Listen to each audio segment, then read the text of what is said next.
Hello everyone. We are here today to talk to you about how we build a Visual Studio Code extension for the Open Build service here at SUSE. My name is Marco Varlese. I'm the architect on developers technologies and artificial intelligence here at SUSE. And I'm here today with Dan Termak, software engineer developer tools. Dan, would you like to introduce yourself, please? Hi, I'm Dan. I'm a software developer at SUSE, part of the developer engagement program. That means my task is to develop tools and that help you as a developer in the SUSE ecosystem. As part of that, I've been working, for instance, on this Visual Studio Code extension, but also in the past on, for instance, Vagrant boxes. And with that, I'm going to be hidden for a while and give the word back to Marco. Thank you, Dan. So there we go. A little bit of an agenda for this presentation. We're going to talk about the SUSE and the DevOps loop, or basically how we are addressing the DevOps needs, how we then build the extension, and obviously we're going to have a demo for you. So when we started looking into the idea of building a plugin for Visual Studio, we obviously thought about needs of developers and operators, or basically how the new DevOps operation really looked like. And we felt that there was a need to basically bridge the developer world with the production area, obviously leveraging our tools, our platforms, and what is the best or what is the most used framework right now from a development perspective. So we thought, well, obviously linking an IDE and SUSE product is really what we want. And the de facto product for developers here at SUSE is called OBS, or the Open Build System. The infrastructure solution that we chose was around the SaaS, and obviously the platform for delivery application is our CAS platform together with the tab. I will talk to you about this just in a bit. So the Open Build service is a tool that developers can use, and actually they also use in-house here in SUSE to produce RPMs, Debian packages, containers, and virtual machines. Recently, actually, we also added the great feature to build WSL images. It is fully automated. It can basically allow the developer to have automatically the build of dependency chains. That means the developer doesn't need to worry about changes in the dependency chain, because everything is being taken care of automatically. And it also facilitates the publishing of the build artifacts to the repositories, which means that eventually those packages or those containers are fully available to our end users in a very easy way. And this basically means it's a perfect system where the workflow are completely integrated, going from the building to the publishing and to the full creation of even of a distribution. So how did we manage to bridge these gaps or these components? Well, first of all, a very important aspect of all this is what we call the API first policy in software engineering. All this integration was really possible because the Open Build service exposes a set of RESTful API, which we are basically leveraging with our plugin in Visual Studio Code. And likewise, the Kubernetes platform is, which is basically the foundational building block of the SUSE CAS platform, is exposing a huge variety of different API which can be used for consumption by other applications. And this is how we basically can interact with these components from the IDE, which is represented by the Visual Studio Code in this case. How we actually ended up choosing our first IDE target? Well, it was a mix of syndicated research and also in-house research, which turns out to have Visual Studio Code at the very top of the list of the most used or preferred IDE right now from the developers community. And just following that, we also saw Eclipse and NetBeans, which we are actually going to tackle as soon as we are done with our Visual Studio Code plugin first. Then we also had to basically make a priority call on which of our products we wanted to first interact with. And then basically, I think this was a pretty easy decision. The Open Build Service was by far the first choice for us, being the developer tool to help developers building applications and packaging applications for our own distribution. And similarly, later on, once we saw the opportunity to basically create these packages, these containers, VMs, then the next one on the list was a containerized world, which for us is represented by the CAS platform. And so with that, the architecture of how this basically is brought together is on the left-hand side of this picture, we can see the icon representing the Visual Studio Code. And we can basically create, modify packages, containers, and configure and monitor the various different projects in Open Build Service directly from Visual Studio Code through our plugin. Then we can basically trigger a publishing of any artifacts. And let's imagine that now we're thinking about the use case represented by containers. Then those artifacts could be published, for instance, on the registry.opensuse.org. And eventually, when the artifacts, in this case a container, can be pulled off the actual registry, can be deployed automatically again on our CAS platform. And again, once this whole loop is done, what else do we want to actually offer to the developer? Well, we want to make sure that the developer now can also monitor, configure, and deploy that container directly from Visual Studio Code onto the container platform itself. This is basically offering a single person, a developer in this case, a single entry point to go from building an application, packaging it up, configure anything that is production related, deploy that solution, and manage that solution in production as well. Is the full DevOps loop. And with that, I would really like to pass to talk to Dan now, who's going to talk to us about how the extension was built and some extra details about it. I'll go hidden for the time being. Thank you. Thanks, Marco. And with that, let's first take a look at Visual Studio Code itself. So first, Visual Studio Code is not Visual Studio. Although it shares a name, this is a completely different product, so please don't confuse these.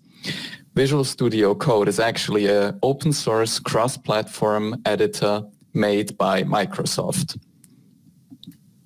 This thing runs on your major platforms, so it works on Linux, Windows, Mac OS, and it's made using TypeScript. For those of you that have never heard of TypeScript, TypeScript is a language that has been also developed by Microsoft, mostly, and it's essentially JavaScript with a type system on top.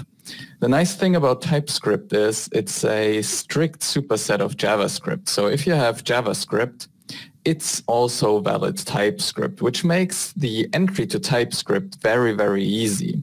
So essentially, if you got a bunch of JavaScript code, you just use it, and that's it. This is a great advantage in contrast to other languages that introduce types on top of JavaScript, which have usually a lot higher entry points. For instance, think about your ReasonML or CoffeeScript, which are totally different things.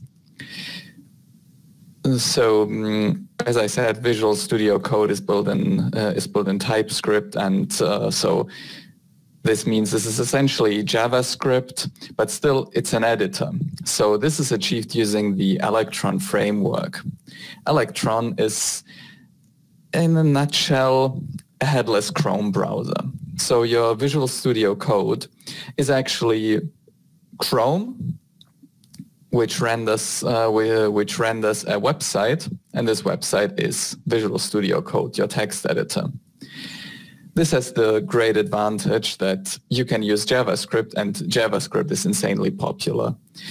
So you have a lot of libraries at your disposal, and you also have a lot of developers who are proficient in JavaScript. As Marco already hinted previously, Visual Studio Code is very, very, very popular. So we can, for instance, take the Stack Overflow Developer Survey as a measurement for that. And Visual Studio Code started appearing in there first in 2016, and it had a market share at that point of about 7% among all the editors. A year later, it was already at 24%. In 2018 at 34%, and last year it reached 50% market share, which is pretty insane if you think about that. And another thing about that's important to say about Visual Studio Code, it has a very well documented extension API. So this is another big pro if you want to develop something for it. This goes beyond your usual very simple API documentation. There's tutorials. And what's very nice about this is there are also fully fledged example extensions made by Microsoft themselves, and these are not your average Hello World extensions. So there's of course some very simple Hello World extensions, but there's also some pretty complicated ones that are very nice references. With that, let's take a look at the reasons why we chose Visual Studio Code. Well, popularity is obviously one of the top reasons. So as I previously said, last year Visual Studio Code breached the 50% market share, and so it essentially pushed every other editor or IDE in the background. That means if we target Visual Studio Code, we reach about, as I said, 50% of all the developers, and we wouldn't be able to do that if we use something else, be it Eclipse, be it IntelliJ, be it NetBeans, Emacs, VI, or something else. Then another thing about VS Code is it is very simple to use. So this is, I must admit that Microsoft and the UI UX team did a very good job here. They made all the user interactions very intuitive, and they also designed the whole thing that that all the extensions and all the workflows have a consistent look and feel.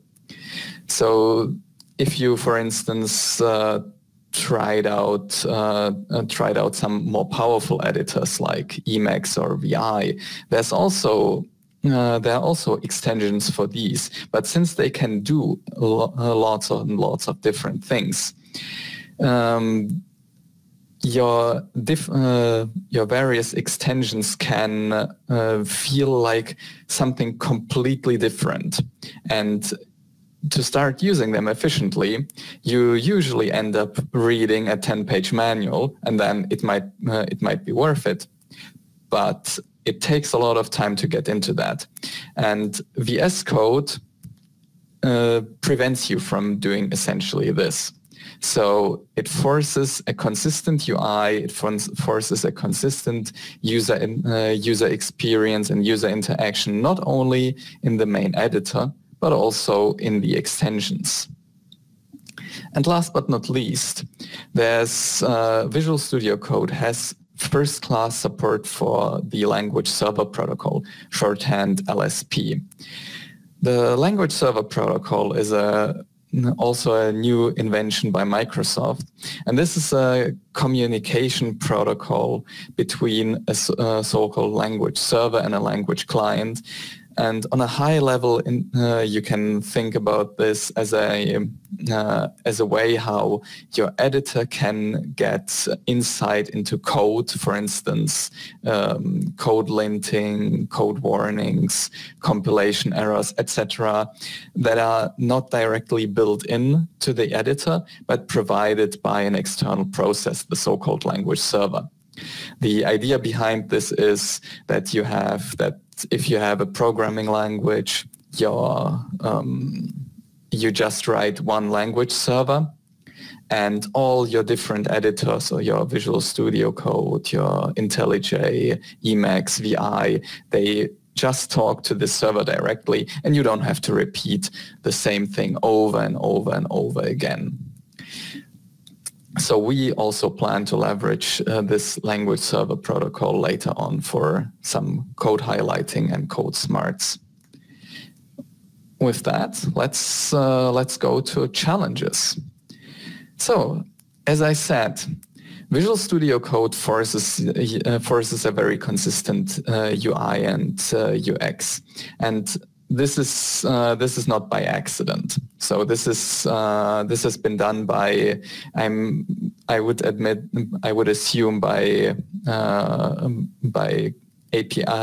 design of the APIs.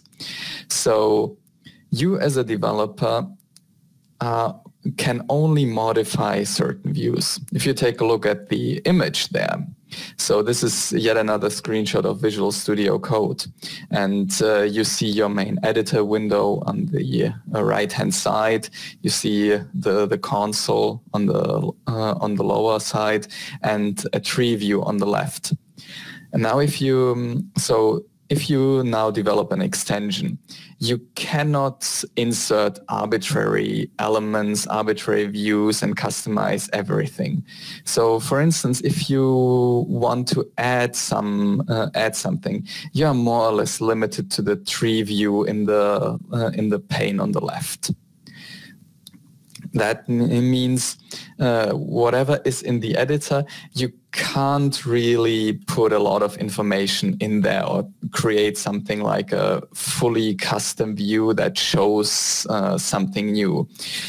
You can sort of do that via so-called web view views, but these are relatively complicated to pull off and don't offer good integration into the rest of the editor.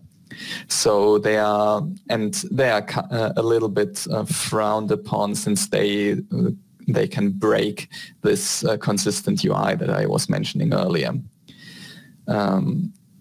Then another thing that you can't really change is, for instance, text styling, text colors. So if you once again take a look at the tree view that I've mentioned in the left pane there. You see some parts of the text are highlighted in a different color. So you can't really choose which color. You also can't choose the font style or the font size for that. This is all decided by VS Code. And again, there are upsides and downsides. So, for instance, there were situations where we would have wished to choose different colors, but on the other hand, this means that the color background, for instance, here is provided by Git, and so that means the user knows what a green background means, what a yellow background text means, and so on. And you as an extension developer cannot really break that. Well, and as I mentioned previously, it's not really possible to create something completely new. So there are ways to work around that, but the editor, the API itself forces you to do things a certain way, which makes some things more challenging, but on the other hand, it makes the whole extension consistent to a certain extent.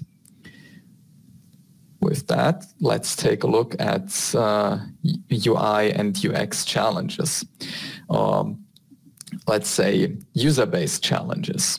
So we essentially have two target audiences: the so-called expert, and with that, let's say this is a packaging expert, and the beginner, who is more of a beginner when working with the open build service. So let's say in further detail, who's the expert? So the expert is our distribution packager.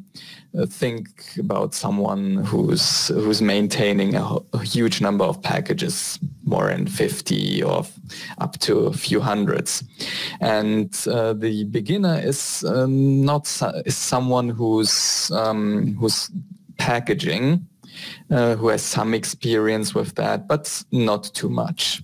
And so what do these people want? So the expert is someone who has to manage a lot of stuff. So the expert needs a good overview. He needs an overview of all their packages.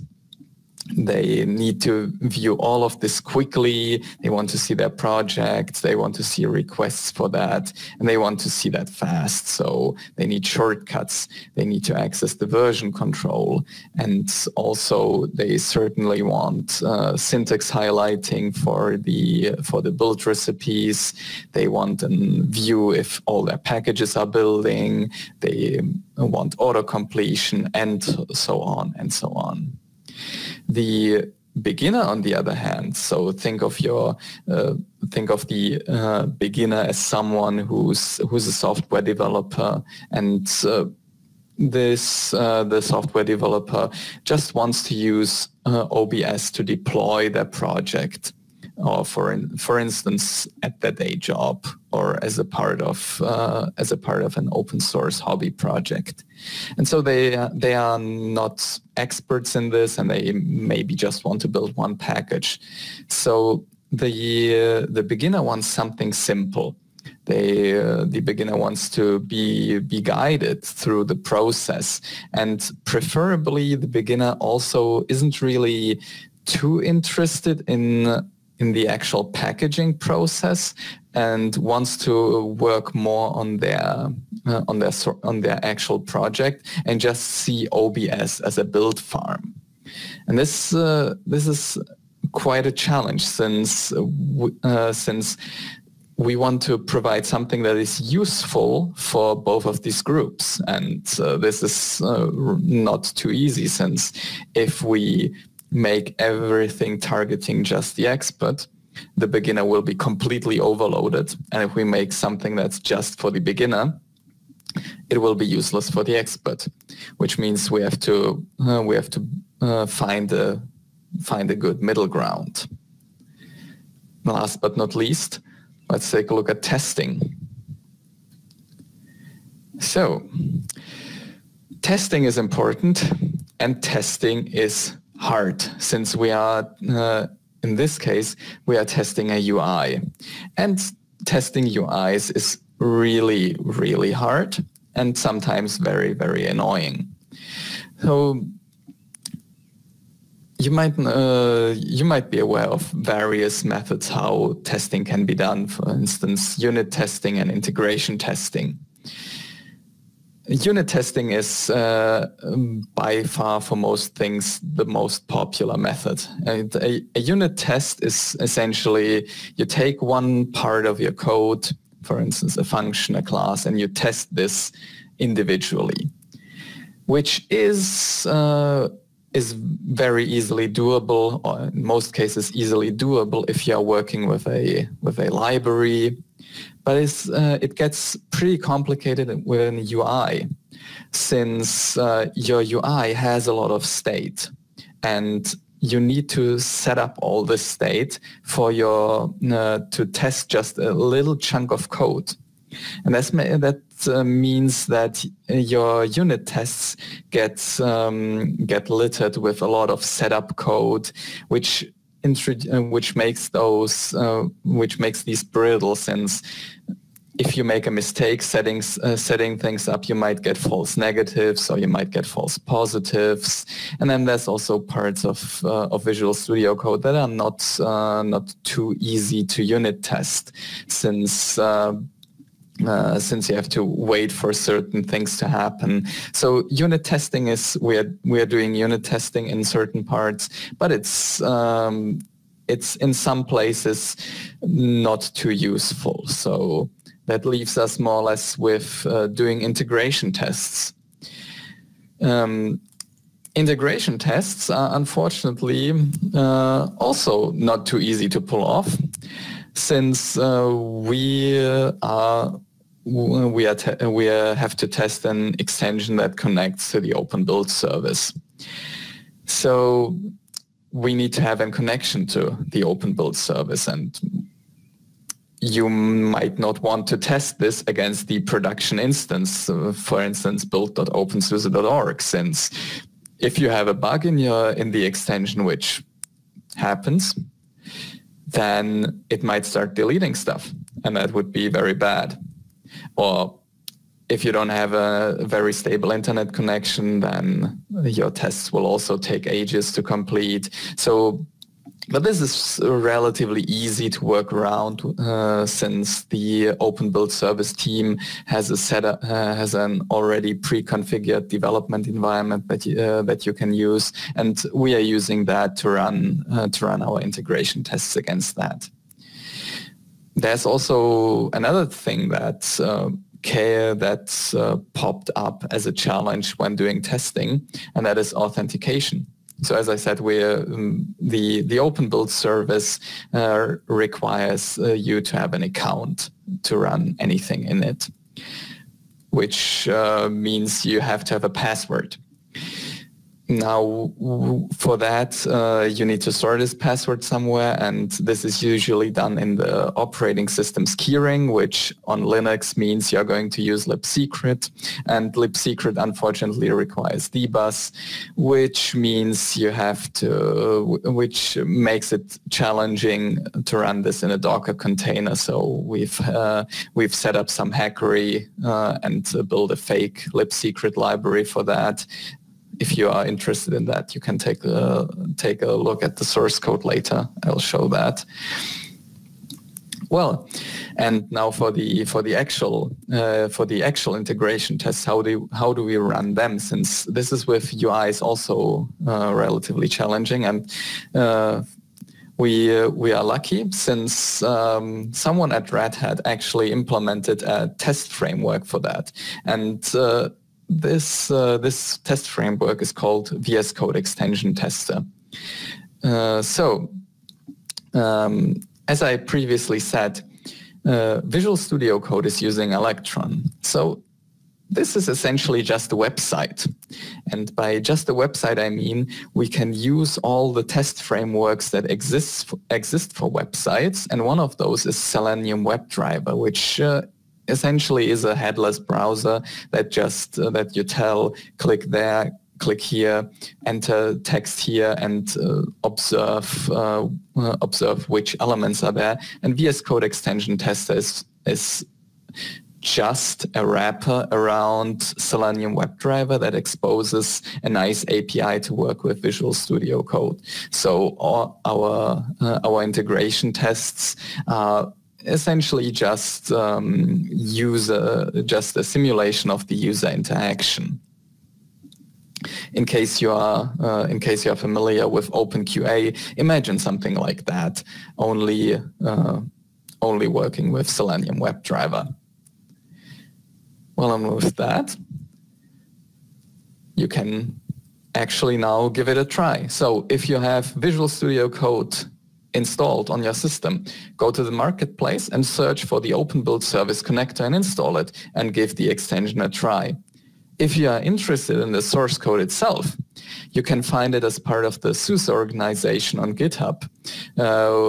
The source code is split into two parts. So if you search for the repository Open Build Service Connector, this is the front end, this is the actual extension itself. And the back end, which is a wrapper around the Open Build Service REST API, which is called Open Build Service API, can be found in the other repository. And I hope you are all eagerly awaiting the live demo. So let's take a look at the extension in action. Welcome to the live demo of the Open Build Service Connector. I've got myself Visual Studio Code fired up, and the extension is already pre-installed in here. If you want to give it a try yourself, please go to the Extensions tab here and search for the Open Build Service Connector in the Visual Studio Code store. I can't show you that part right now since the extension is not yet uploaded there, but once this session goes live, you can just go to the VS Code store and give it a try yourself. Now, the extension itself is presented via this icon here, which we can just quickly press. And as you can see, it will immediately start prompting us. So this prompt is just here to tell us that we can import existing accounts. As you might have guessed, the Open Build, you need an account to do something with the Open Build service. And since I got already accounts configured on my system, the extension asks me if I want to import them. I'm not going to do that right now since I want to show you how you can add your own accounts in case you have never used OBS locally. So, in case you are new, you can simply go to build.opensuse.org and press sign up to create a new account there. Once you've done this, or if you already have an account, we need to tell the extension about that so that we can actually do something. And for that, we need to have the extension loaded up, open the command menu, and launch the command add an existing account from the Open Build service to the extension. If I fire that up, it will ask me which one I want to use. So whether I want to use build.opensuse.org, which we are going to use now, or use a custom server, which can come in handy in case you have an internal build service instance, for instance. Now I need to tell it my username. So this is Dan Cermak. I need to give this account a name. Think about this as an alias. It will later show up in this in a few places. So use something descriptive. I'm going to stick with OBS since it's my account on OBS, which is the common abbreviation of build.opensuse.org. I'm going to as well also enter my real name and my email address. So these steps are optional, but it's recommended that you add your real name and that you add your email address so that you can add changelog entries. And we'll see this part later. Now I need to as well tell it the password. So I'm going to just use my password manager, paste it in there. Don't worry, this is going to be saved in your system keyring, so your password is as safe as your operating system keeps it. Now it looks like nothing really happened, and that's partially true because we haven't really done anything with the extension yet, but it knows about our account. And we can verify that by going to the settings, going to extensions, selecting Open Build Service, and view it in the settings.json.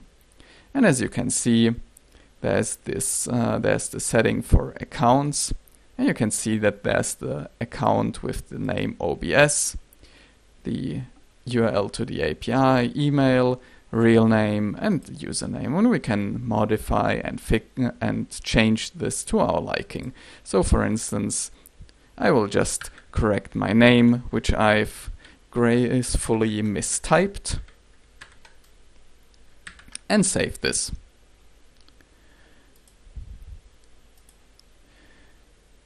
So what we can as well do, we don't have to have just one account.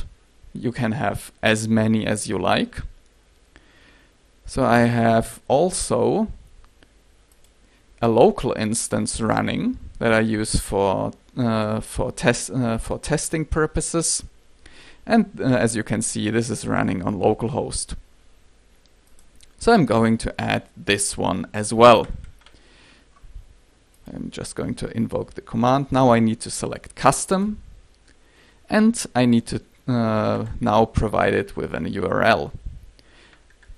And this is just localhost on port 3000. Now the extension is going to nag that this is an HTTP URL, and if I want to allow HTTP URLs by default, and in this case I need to select yes. And I can enter my username for this one. So that's so on this instance I have a username that's OBS test user.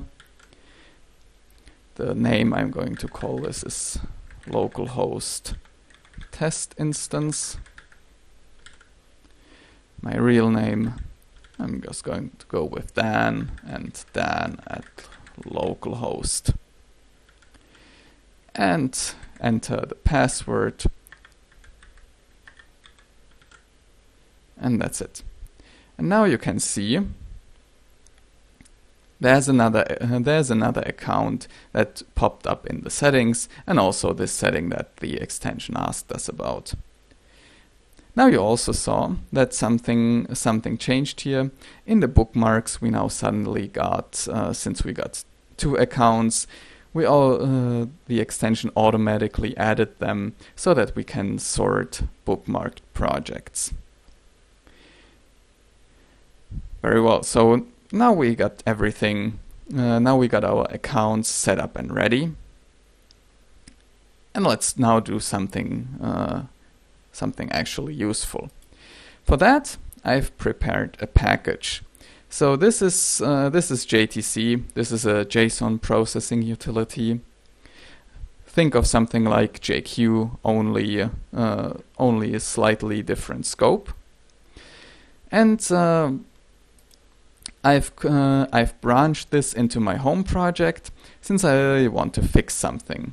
As you can see, what I want to fix is it fails to build on SLE 15 and on LEAP 15, and it's unresolvable here, but we can't do really anything about that. So we want to fix those build failures. So we're going to start out by bookmarking this project. Therefore, we just press bookmark a project. It's going to ask us which account we want to use, so we want to use OBS.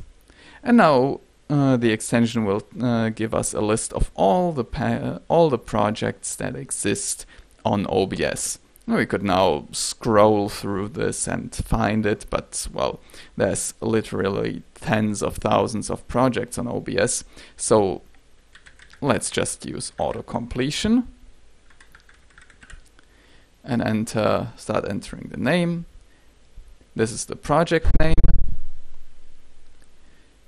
And now the project appears here as a bookmark. And if we expand that, we'll see that there's our package JTC. If we go back to OBS, can as well verify that this project actually contains really just JTC. And it has 3 files, which is as well here. And if we just click on this one, it will show us the file contents. So if you want to double check, you can pause the video right now and take a look that these are actually the same files. So what you currently see here is a read-only view of the files that are on OBS, which also means that we can't currently edit them. And we'll do this part later. So we'll do the fixing part later and do some and run some actual comments. Now let's first take a look at the new entries that popped up in this menu and in this view and in this view. So as you saw, once I switched to this to the files that are from the JTC package, these views got populated. So this one here contains the repositories that are configured for this project. Now if we go to OBS and take a look at build results, these are exactly the same ones that are shown here. So if you are not really familiar with how the Open Build Service works, a repository, think of a repository as a build target. So in this case, these are essentially different Linux distributions for which we are building this package JTC.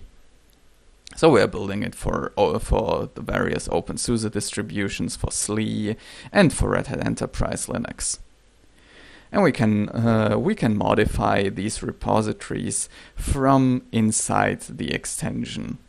So as I said previously, we see that we see on OBS that it's unresolvable for these for Red Hat Enterprise and for SLE 12, and unresolvable simply means that the dependencies cannot be resolved. So in this case, the issue is we need at least GCC 5, and it's just not available.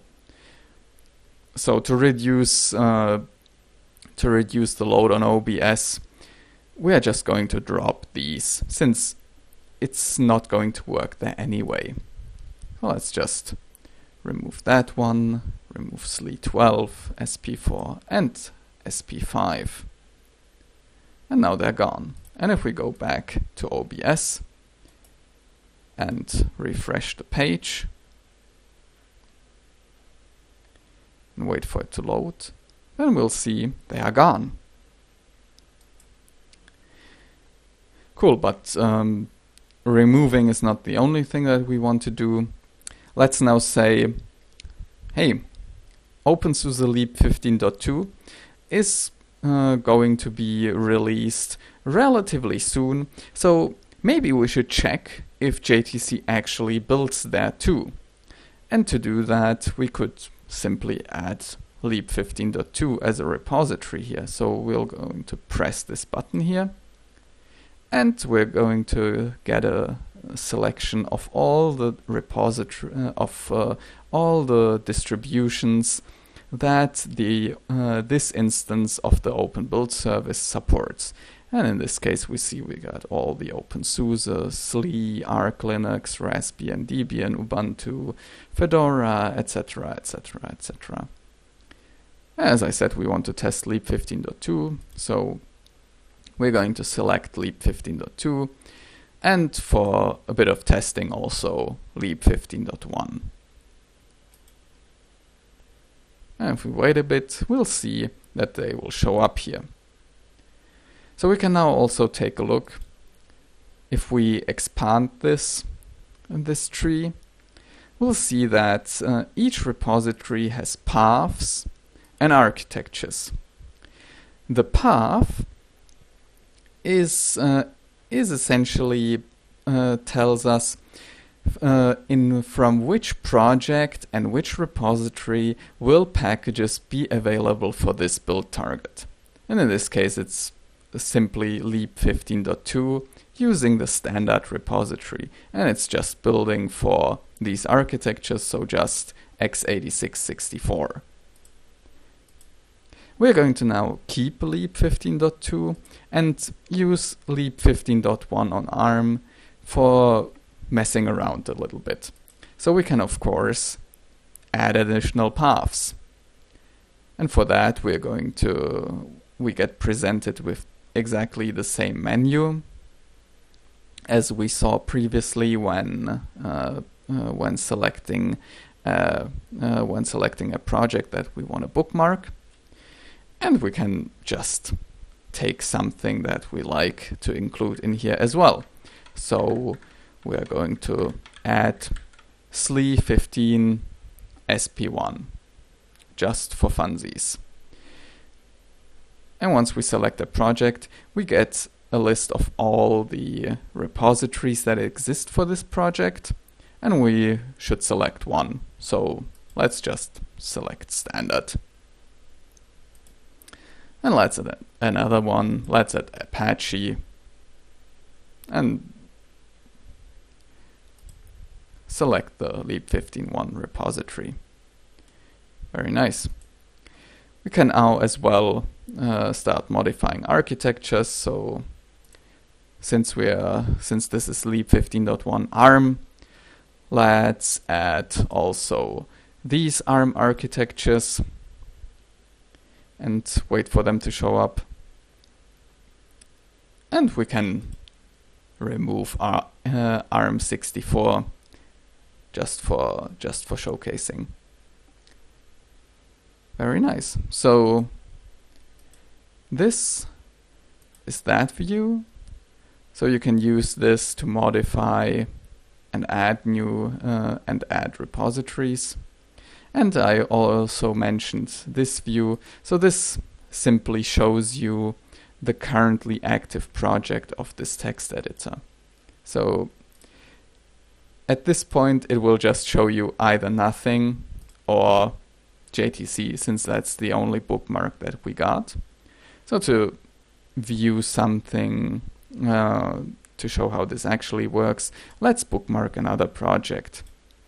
Let's take again something from OBS, and let's, for example, use the virtualization Vagrant project. And now so this development project has 102 packages, and the extension asks us if we really want to have them all in this view. In this case, I do want to have them all since I want to see them all. But if there's a lot of them, you shouldn't add all of them. Just select a few that you like. So I'm in this case going to select all. As you can see, we got all the packages that exist in the virtualization Vagrant repository. For instance, Vagrant itself, so we could now take a look at patches that are there, at the build recipe, the spec file, and so on. And now, as you saw, this view actually changed. So if we go back to the JTC spec file, you can see that we got the repositories set up there. And if we go back to Vagrant, the view changes so that it always reflects what's currently selected. So now let's also show the part with. So let's first take a project that got a lot of packages, and a good example for that is OpenSUSE Factory.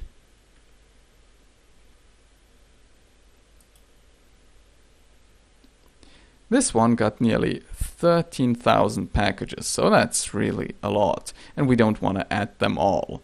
So if we press no, we get presented with a list of all the packages, and we can select those that we want to have in our bookmarks. So typically you would select only those that you really care about. So I'm going to select CCLS, which is one of the packages that I maintain. Also JTC, since we used that as an example. And then let's add also 0AD. If we press OK, you'll see that it will show up here. And we can, for instance, take a look at 0AD, how the spec file looks like, and have a peek around. And as you can see, again, the repositories changed, so we can take a look at how OpenSUSE Factory is configured, and so on and so on. So this works like shown previously. I'm going to close these. And as I said previously, the actual plan was we want to fix JTC. So to actually fix it, we need to create a local clone. So we need to check out this project, and we can do that by clicking on Checkout Project. And now the extension will ask us for a location where we want to check it out. So we need for that we need to select an empty directory. So I'm going to go into my TMP folder and create a utilities folder and select it. Now we need to open this folder. So let's go to TMP, utilities. You already see JTC is there. Get a new VS Code window.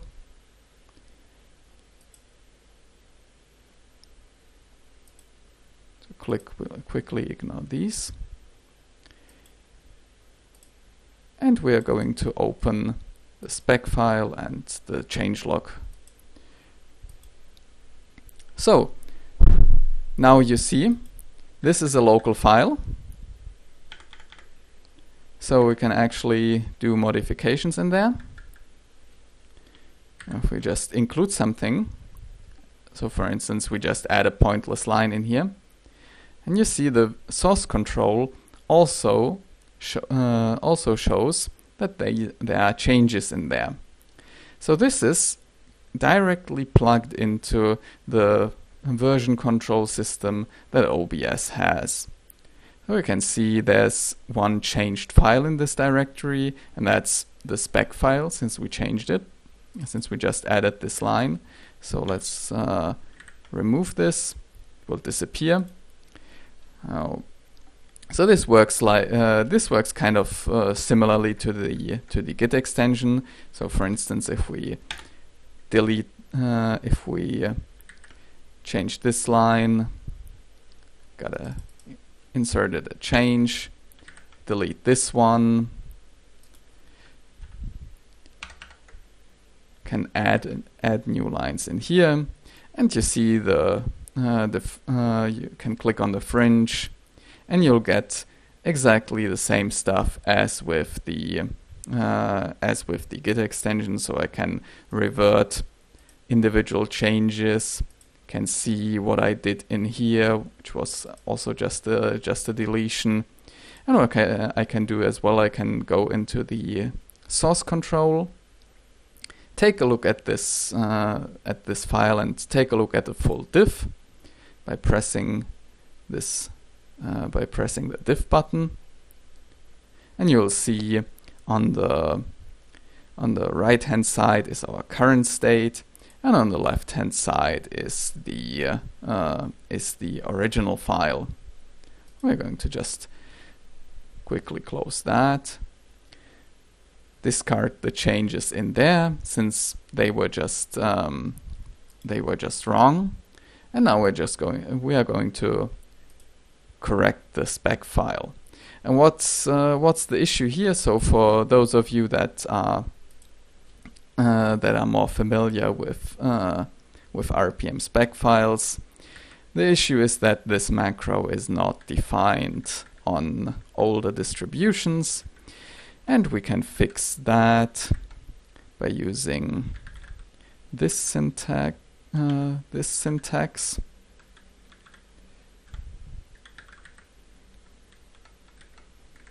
and fall back to opt flags instead. And again, as you see, we can take a look at the div. And this should now, in theory, work. So now, I previously mentioned the changelog.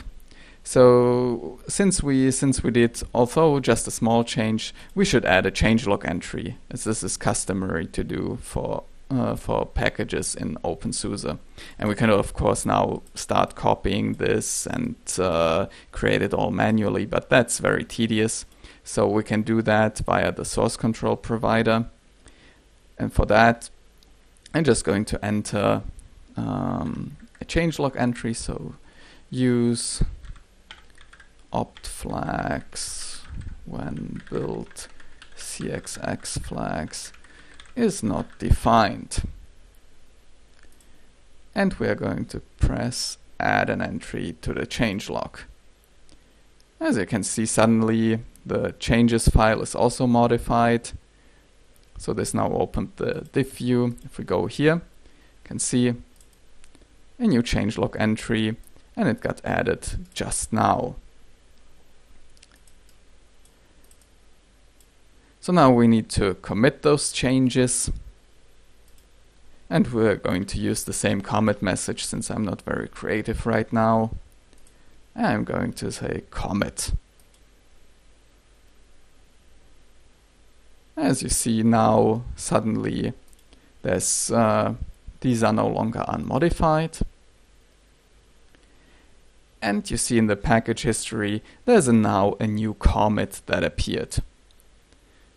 And if we go to build.opensuse.org, to JTC itself, we'll see that this commit has appeared here with exactly the same changes that we did, and our package is now building. So now that we've seen what the extension can all do, we still have a few minutes left. So I'd also like to show you how you can actually code this and how you can contribute in case you're interested. So the extension itself is split into two parts. As I already mentioned in the talk, the backend code, which is a wrapper for the API of the build service, is called Open Build Service API. It's in the SUSE organization on GitHub, and the extension itself is called Open Build Service Connector, and it's also in the SUSE organization. Don't worry, it's currently still set to private, but it will be public once this talk is online. So if you want to contribute, you just have to clone the repository. You have to grab yourself Node.js. You have to grab yourself the Yarn package manager. You definitely want to grab yourself Visual Studio Code. And if you don't like Visual Studio Code itself for actual coding for some reason, then you can also grab yourself another development environment. So for the actual development itself, at least for the front end, I would definitely encourage you to use Visual Studio Code. So as you see, this is VS Code itself, and here this is just an example of the source code of the extension. And the convenient part about Visual Studio Code is that you can debug the extension live. So even if you, as myself, like to use Emacs for coding, debugging is really nice to do from Visual Studio Code, since I can now just browse the source code in certain parts, press F5, I'll get a temporary instance that I used for the live demo. And I can add breakpoints at arbitrary locations and take a look at and debug it on the fly to my liking. Now, unfortunately, we are now really out of time, so I hope you liked what you saw. I hope you'll give it a try. And if you give it a try, please give us some feedback, what you liked, what you didn't like, which features would you like to see, what should be changed, what would you love, which workflow would you love to behave maybe differently, or what do you miss? Thanks for your time. Hope you enjoyed our presentation. Hope you enjoyed the live demo. And I hope you'll give the Open Build Service Connector a try. With that, thanks for your time. Thanks for your attention. Goodbye. Thank you. Bye-bye.